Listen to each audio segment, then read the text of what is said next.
movies from honors. I got a little political in one of my movies. Politics. Okay, so I'll move this around. Maybe I'll do the notes like this. Okay. All right, and then I'm just going to be up at the board because I'm not doing any writing today. None. I don't care. All right. All right, so these are absolute values. Next, I've never seen this before. Get out. Another one. Out the door. X squared is a parabola. 1 squared, 1. 2 squared, 4. Negative 1 squared, 1. Negative 2 squared, 4. It's different than a V. That's curved. Okay? All right. Just people, oh my gosh. This is not new. All right, so I'm moving on. Domain and range. Look at the range of the last two, though. You should be able to see range when you look at a picture. You square a negative, you get a positive. Your outputs are never negative. So the range is 0 to infinity. I know you don't have that box because we already did this. We actually had a day. I made you graph them. Remember? And that's when I was saying input, say it. Output, put the points in, and then make your picture. Okay, I got to get my mouse. Can't function without it. All right, so next one is, what do we got next? Okay, cubed. I've never seen that before. Get out. That was half of our whole last chapter, or this chapter. Our first quiz was, cubics, quadratics, x to the fourth, polynomial dance. Okay, but 1 cubed is 1, 2 cubed is 8, negative 1 cubed is negative 1, negative 2 cubed is negative 8. That's why we get a little different structure there. What's this called? A point of, it starts with an I, everyone. Inflection. An inflection point. People high-fiving over there. Nice. Now there's too much going on. The children are fighting. Teaching in America. Okay. Next. Okay, what can't we do? Square roots of negatives. That's why this picture starts at 0, 0. Inputs it. Square root of 0 is 0. Square root of 1 is 1. Square root of 4 is 2. You pick nice, easy points. Of course, the square root of 2 is a number, but it's a decimal. So that's why 2 comma, it's like, in between 1 and 2. So all the other points exist, but we want to pick easy ones to get a little shape. Right? And then I'm going to use this one as a teaching of one of our more complicated concepts. All right, and this is what today is. Today is we're doing reflections. The real word is transformations. Which one of those is a reflection? We're taking parent functions and making baby functions. Aw, aren't they cute? And they're going to have different changes made to them mathematically. I'm a liar and a bum and a charlatan. No, you're not going to get away from not seeing rational functions anymore. What you're going to see, though, is a little different format of it. I've never seen this before. Get out. That was the whole last quiz. Okay, I can't plug in 0 for x because you get 0 in the denominator. That's why a vertical asymptote is created. And then we got that behavior before and after that vertical asymptote. And then what's 1 over infinity? What's 1 over infinity?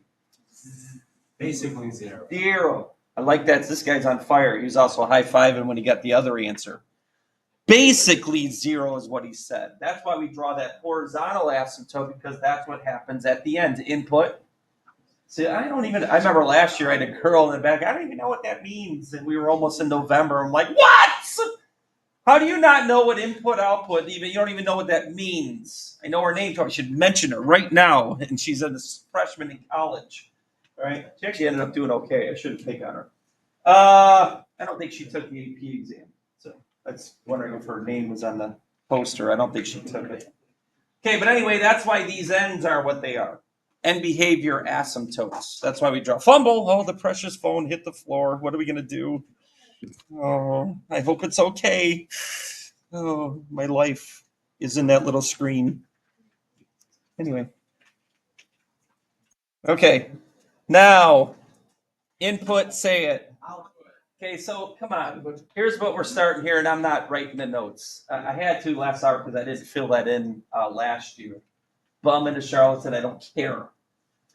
When I input 0, 0 squared is 0 minus 3. What happened to the parent? And by the way, these are like Halloween parabolas. Woo! Like a little shaky, or I have the shakes and I can't write. I don't know. You see that though? Little shaky parabola. Okay, but don't fall asleep. I'll wake you up so quick. Right in your face. All right? So watch yourselves. I'm free. Okay, so down 3 is what that minus 3 looks like it did. Right? Okay, and then, oh, nice, it worked. Okay, input, say it. How did this happen? Well, I inputted not 0, I inputted 3. Why would I pick 3 first on my chart? This is what I had. No, we haven't done this yet. I think maybe the other hour I did, the other class. But what's 3 minus 3? What's 3 minus 3? 0. And then 0 squared is 0. So, okay. And then when I plug in 4, that's when I get 1 squared. When I plug in 2, I get negative 1 squared. Okay, so this got moved 3 to the, anyone? Compared to this, the right. Okay, so then I'm going to have to say something about that. All right, and then the last one, what do we got here?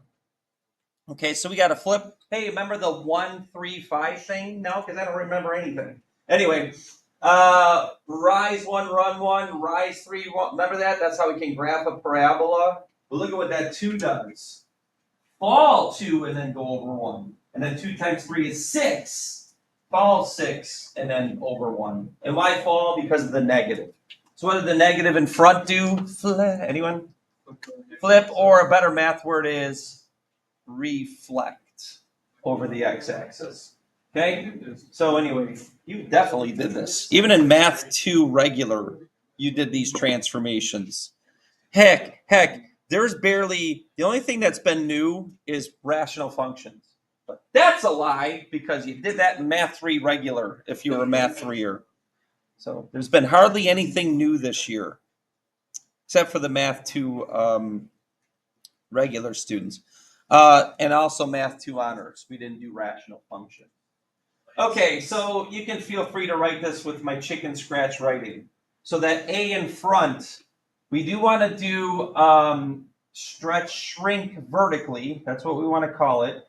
If you don't want to say shrink, you could say compress. It's another word that's been used. Stretch vertically means, did I put vertically? Yeah, V-E-R-T, vertically. That stretch means you're pushed away from the x-axis. So like a rubber band, you pull it, it makes it look skinnier for a parabola. Not everything looks skinnier though when you stretch away, but using a parabola as a for instance. So stretch is a good word. And then shrink or compress means you're pushing the y coordinates towards. That makes a parabola look wider. Okay? Now, why do I have this word same?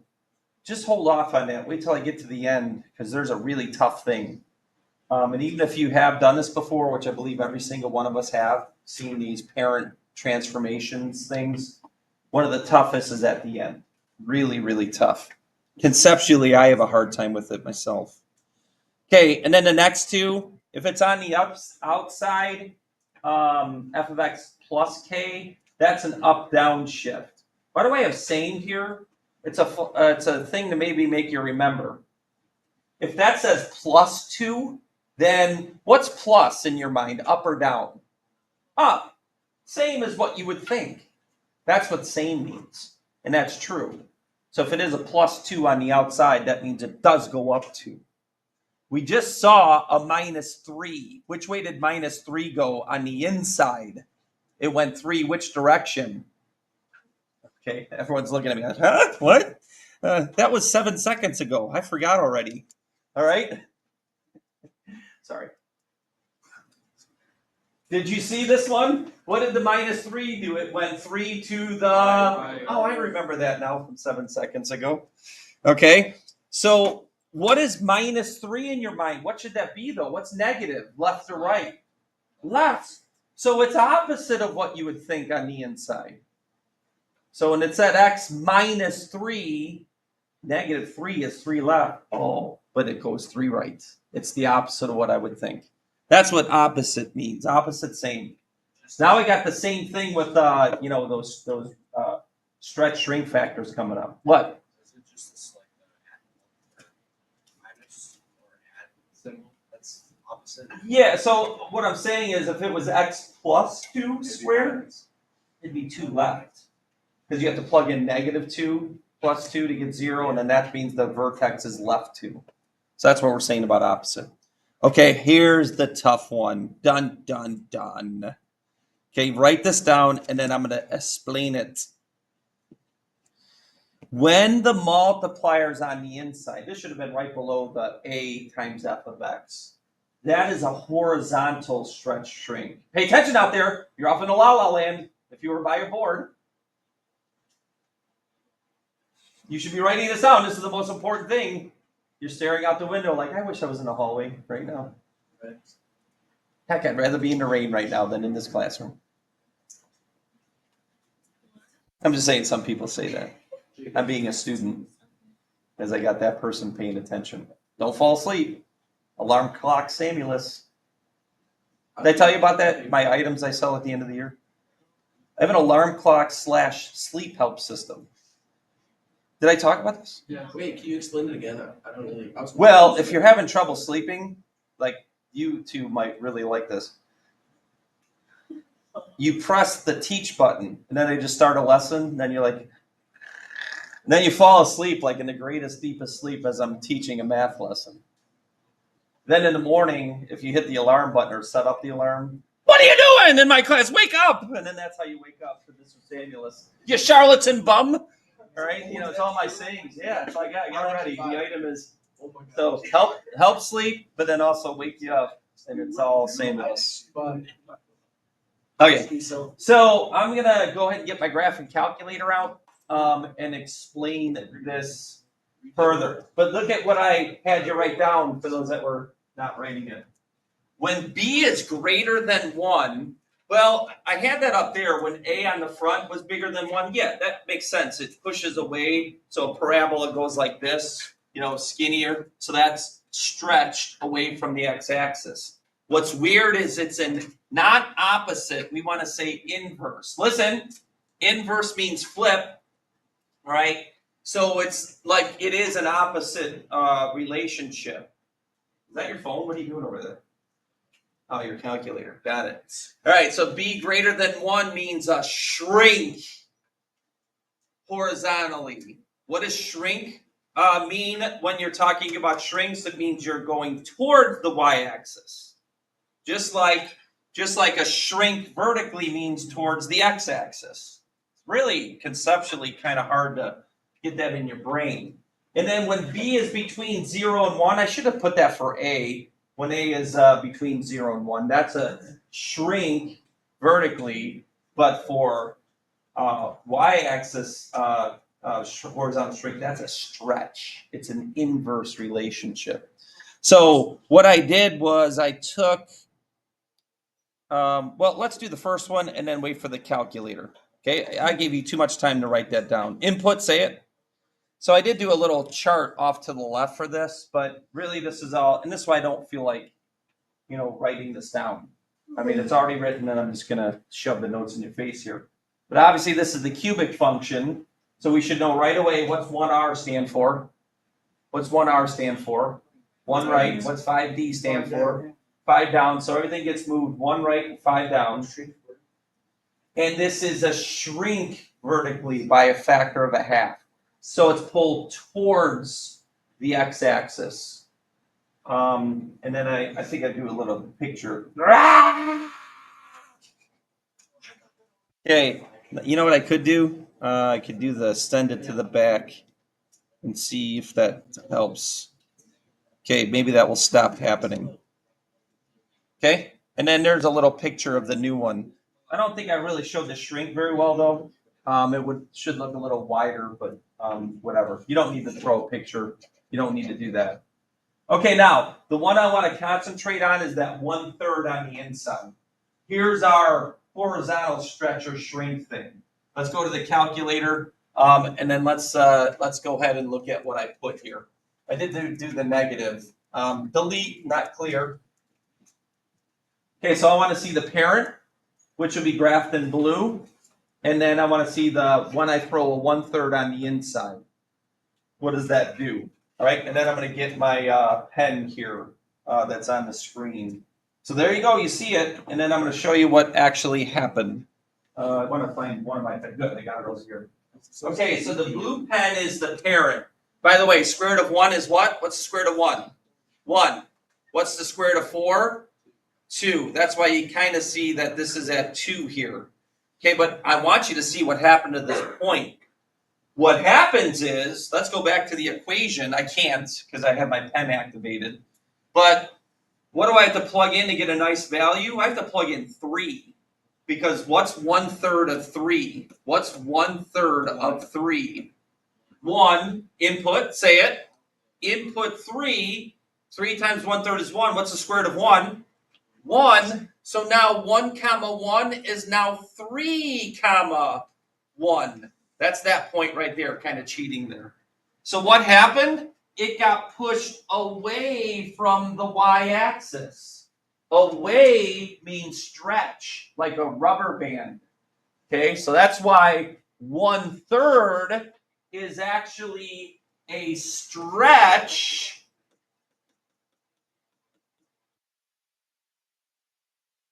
Write this down. Remember yesterday in the hallway? Stretch by 3. Inverse of 1/3 horizontally. You got to put horizontally because it's moved. Every point is moved 3 spaces away from the y-axis. All right, I just showed you one of them. All right, stretch. That's what it means to stretch away from the y-axis. So you do have to say by 3, not 1/3. A stretch is a number greater than 1. A shrink is a number between 0 and 1.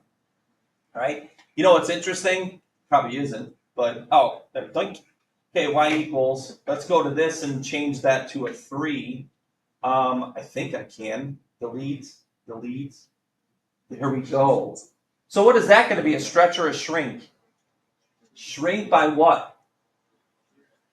Okay, because when I look at the graph, watch the red one. Oh no. Okay? 1/1 became 1/3 comma 1. It's shrunk by a factor of 1/3 towards the y-axis. Okay? So I wanted to do that. And then one more thing. I have to go back and do the 1/3 thing. Hey, remember this fancy button? Yoink. Okay, 1/3. I guess it's okay. I tend to overreact sometimes. Delete. Let's throw a negative in there. No, what, is that what it said? There's a negative 1/3 on the inside on the notes, right? Right? Yeah. Not the minus sign, the negative. Let's watch this. Get ready to get excited. Oh my God. Okay, get out of there. Ready, set, graph. Oh, what kind of reflection is that? What kind of reflection is that? Y-axis reflection. So when you throw the negative on the inside, it reflects it over the y-axis. Input. Here's the reason I can't plug in 1. When I plug in 1 or 3, 3 times negative 1/3 is negative 1. What's the square root of negative 1? Say this right now. Say this right now. Say this right now. It's an I number. Is an I number graph? No. You know what you have to plug in? Negative 3. Because negative 3 times negative 1/3 is 1. Square root of 1 is 1. That's why negative 3 comma 1 is a point right there. Okay? All right. So anyway, let's go back to the notes and write all that stuff down. Okay, so the parent function is the square root function. I actually graphed this completely over here with some points. Input, say it. That's why I plugged in negative 3, and it's easy to get 8. Negative 3 times negative 1/3 is 1. Square root of 1 is 1. 1 plus 7 is 8. I plug in 0, I get 7. That's the 7 up. Who's thirsty? Anyway.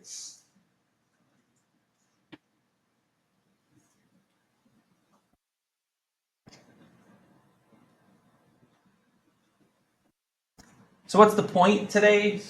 Transformations. Transformation is the general term for translation, right, left, dilation, stretch, shrink, reflection, negatives on the inside or the outside. Okay, then the last one. Okay, this is where I said I was a liar and a bum when I said, hey, we're done with rational functions. No, we're not. We're just going to have them in a different way. We're going to have them in transformational form. Okay, and it kind of is tough. That two instead of one in the numerator is like 2 times. So it is a stretch vertically number. The negative is a flip over the x-axis. That's kind of hard to see. I hope you don't have a problem with this. Hey, what would be bad to plug in for x? How would I get a 0 in the denominator if I plugged in what number? -3. That means 3 left. That's why that's left 3 is what gets moved. The vertical asymptote is now, what's a vertical asymptote? Get out. All right, because we've done 3-4 weeks of vertical asymptotes and stuff. All right, and then the +4 is where the horizontal asymptote moves. Yep. All right, so +4 is 4 up. So you'd have a y equals 4 horizontal asymptote there. All right, and I did put that on the chart, -3, undefined. That's why it's 3 left. Okay, good. Can I move on? So these are the things you're supposed to be able to identify. All functions are affected the same way. It doesn't matter what they are. They're all affected by these right, left, up, down, reflections, and dilations. Doesn't matter what it is. You just got to be able to recognize it. And then the next ones, I'm just going to shove the answers in your face, even though after this it gets a little bit more challenging. There's the parent, there's the child. All right, and the child has been multiplied by 4 because they're stretched vertically. But it's easy. B's, which is absolute value, and that's what you need to do. Okay, it's the absolute value function because it's a B. If you don't know that, you're severely, totally behind. We've actually already done this. We did, input, outputting together, plugged in points, and came up with our own pictures. Some of us, most of us. But then it's a rise 1, run 1. Now it's a rise 4, run 1. So that means 4 is a stretch factor vertically. And then it is moved 2 to the right, which means x minus 2 on the inside. So these are the things you're going to have to produce and understand and know. So the writing is your work. And then you should see that this one is not stretched or shrunk. Here's why. I'll grab the pen. Sorry for those at home, you'll have to see me up here on the screen, but rise 1, run 1, rise 3, run 1, rise 5, run 1, 1, 3, 5, the 1, 3, 5 rule when we were graphing 5. That's why I said if you don't know what this is, get out, because we had a whole quiz on that already, and it's all review. Every single one of you have seen that before. But now this is 1, 3. Okay, that means there's no multiplier, but it is flipped vertically. So I got a negative in front of the equation, and it is 4 right and 1 down. So that would be the equation there. Okay? All right. I know it's a weird angle, and I think when I move away from the screen gets darker. No. I don't know. All right, and then write this down on your sheet. What's that stand for? Please excuse my Darian Stanley. Anyone ever hear that thing before?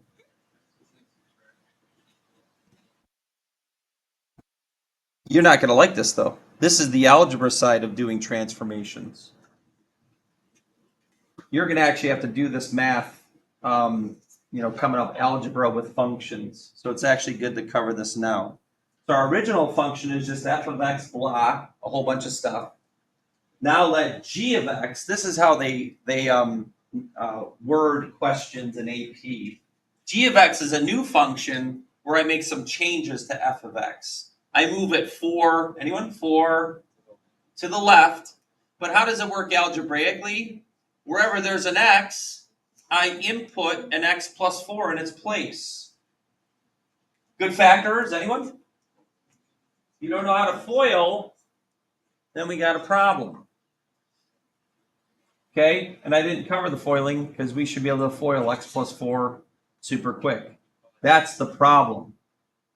And I don't know, I can't teach you foiling and factoring, but I can keep bringing it up in class and emulate how we're supposed to do it. But at some point, you guys have got to start doing something, right? Some of these basic skills have got to be cleaned up.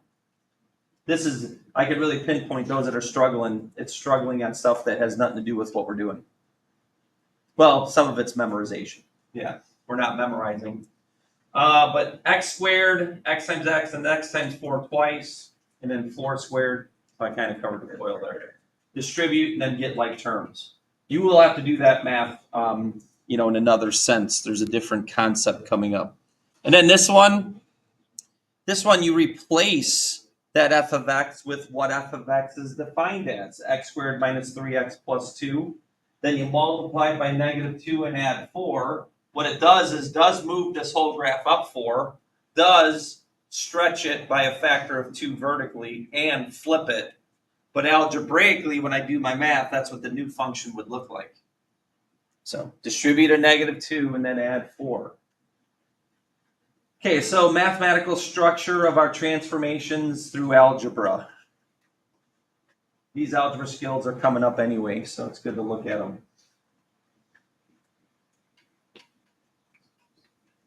Some people look so sad. Hey, who took first place in that contest for +3? Are they not here? Well, Who took second? I Who took third? Who took first? Does anyone remember? Now it changed. Did you or did you not? The that's red. Is that orange or red? What color is that shirt? It's reddish orange, orangish red. All right, I'll give you that red. Okay, I just want to check. Oh, that's the wrong class. Oh, that's empty. Where's the? Okay, I'll show the next part as I aimlessly walk around. Hey, write PEMDAS down again. Okay, and then how does this work out? Okay, and then I'm going to hold it. I'm doing this on purpose, not showing this. Hey, what's f of x? And if you're saying you're going too fast, you need to write faster. I don't know what's going on. Okay, but anyway, what's f of x? What is that? That's another term for y. So input, say it. So I want to find, here's f of x. It's this table of y's. But I want to find this new function where I take f of x and I stretch it vertically by 5 and move it down 1. So what would I do first, PEMDAS? Would I do the 5 times or the -1? Which one goes first? 5 times, multiply. That's why I wrote PEMDAS up there. So here's what you do. You replace this. Well, and I got to find g of -1. So that means this becomes f of -1. And this only works if -1 is on the chart. What is f of -1, everyone? 12. So that's what you see next. And then you multiply 12 by 5 and then subtract 1. So this is how it works on a chart of values. Next one, what does -2 on the inside do? To which direction? To which direction? -2 in the second one here. Which direction? 2 to the what? Right. Right. And then what's the +1 do? The only way this works is if g of 4, I don't know why that happens. Okay, where are we at here? Okay, we're here. Okay, just trying to do a little thing there and it moved it. All right, if g of 4 is on our chart, but I don't do g of 4 as 14, order of operations say I do parentheses first. So I do 4 minus 2, which is 2. The only way this works is if 2 is on the chart. Thank gosh it is. We would never do that to you. So f of 2 is actually 0. Input, say it. It's already done. The chart already exists there for my output value. And then I add 1 to it. So this is just another representation of doing these transformations when you already have an existing charts. Functions can be equations, they could be a chart of values, they could be a graph. That's the next one. How do I transform a graph that already exists? Okay, but anyway, the last one, here's what I would say on this. This is 1 right. This is 2 up. What is this 3? Let's see if we're just really. What was that noise? Just heard my phone do something. Oh, weird. Is it a stretch or a shrink? Bless you. It's a shrink horizontally or vertically? Horizontally. So what would the number actually be? 3 or 1/3? 1/3. This guy's on fire today. So this is a shrink horizontally by 1/3. That's how you would actually say that. Don't be sad about it. It's memorization, which some of us really struggle, even with my highlighting. You know, some people just left it and bamboozled by rational functions. I just shut down and write nothing. And we did it for like 2 weeks. I'm bamboozled myself by that, how that could happen.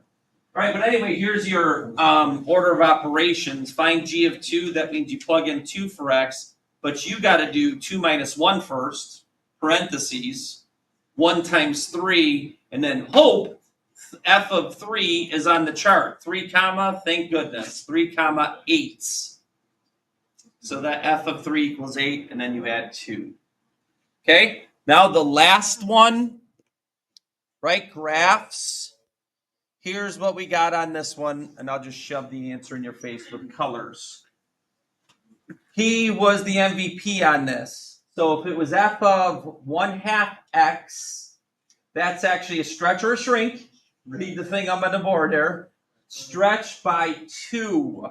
So that means all the x's get multiplied by 2. And we saw that when I did the square root thing. 1 comma 1 became 3 comma 1 when it was 1/3 on the inside. So the x's got multiplied by 3 in that example. Remember this one on the graphing calculator? I flipped it as well. That means all the x's were multiplied, in this case now by -3, and they were flipped. But if I got that negative out of there, 3 comma was now where 1 comma went. So that's where I'm getting that from. Now my fat head's in the way of closing this calculator. Oh, I don't have to do that. I don't know why I never thought about that.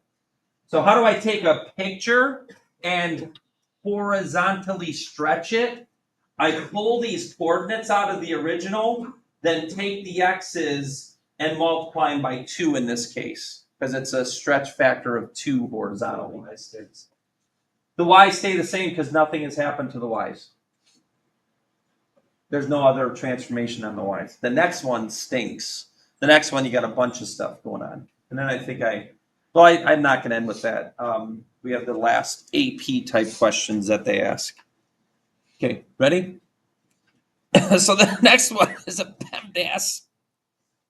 Oh no.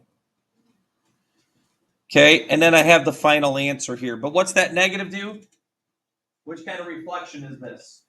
X or Y axis? X. What's that -2 do? By the way, we should be talking about this. Who does this goes 2? No, it's right. Who does that affect? X or Y? When we go 2 right. The x's. What's a flip over the x-axis effect? X or Y?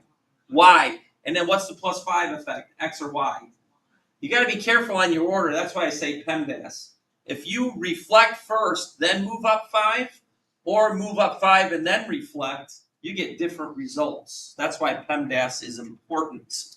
So what you have to do first is the 2 rights, and you can, since they are different, also reflect, which makes all the y's negative. So I did 2 things. First, I took these points of the original, -3, 0, -1, comma, -2, 1, 0, 2, comma, 1, and then 3, 0. We love these kind of questions because it really just exercises the idea of what you're supposed to be doing. Then what you're supposed to do is, okay, I got to move all the x's right. So -3, 0 is now -1, 0. I added 2 to every single one of the x's. But then at the same time, I flipped over the x-axis, which means all the y's turn negative. I even put negatives in front of the 0 but it doesn't really matter, right? Negative 0 is still 0, right? I'm just showing that I negatized all the y's. And then to graph it, I moved all the y's up 5. So that's why negative 1 comma 5 is graphed. 1 comma 7, 5 plus 2, 3 comma 5, 3 comma 5, 4 comma 4, and then 5 comma 5. And then, yeah, okay, that's that little half circle. I tried to draw a half circle right there. That's all right. I'm glad that happened. And then, okay, now you can stop. All right. And then the little V part got flipped and moved up and moved right. So you have no change in the drawing. If you had a number in front of f of x, then it'd be a vertical stretch. That means multiplying the y's by a number to stretch the y's. Okay, so we didn't have that example. All right, and then at the end, what's domain? X or y? What's domain? X or y? X. What's range? Y. Okay, so now these last questions, which I'll just shove the answers here. Okay, first of all, it's a PEMDAS. And actually over here, I did graph the concept here. Say, given a graph that has a domain of negative 2 to 5, you don't have to know this, but that means the graph exists from negative 2 to 5. So I drew a sketch last year. I said, hey, so it looks something like this. It could be anything, but it exists from negative 2 to 5 as an x-axis value. And the graph has a range of 4 to 9. That means the y's cover from 4 to 9. This might be a representation. I just made it up. I made it up. Do not ask me where that came from. It came from my insane brain. There's many other things in here. Don't worry. All right. So then what do I have to do to do this new function g of x? Well, 3 is a vertical stretch. That means the y's are stretched by a factor of 3. That means the y's are multiplied by 3. That means the range now is from 12 to 27. Because if I took this point that is something comma 9, now it's something comma 27 because it's stretched. Stretched. All right, so that's how this is another incarnation of the same thing. It's just a different way of asking it. And then the domain, negative 2 to 5, the domain's never affected, I don't think, because plus 2 means up to. That means the range is affected by going up to. And it's a PEMDAS thing. You do the stretch by 3 first, then you go up to. So you got to worry about your order and how this happens. And then same old, we'll end with this one. Okay, the final answer is in blue and in green. What's that negative do? That's a x-axis reflection, which affects the y's.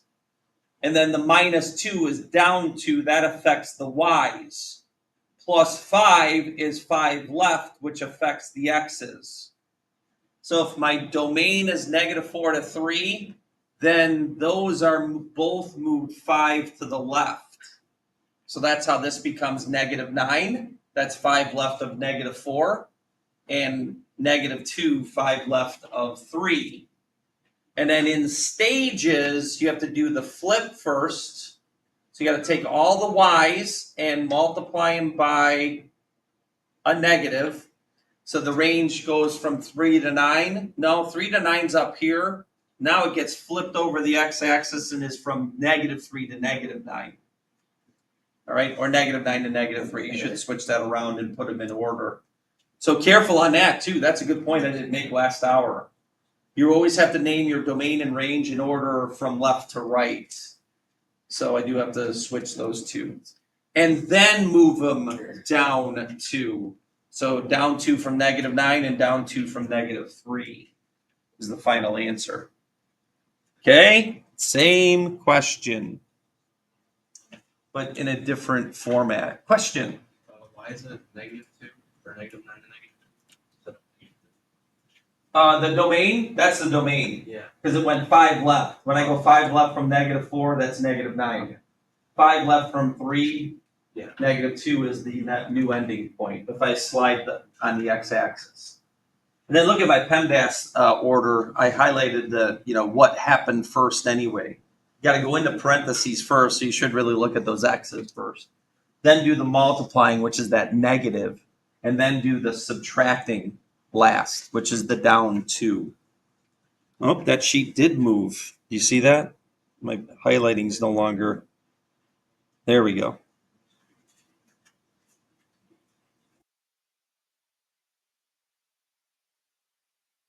You're gone.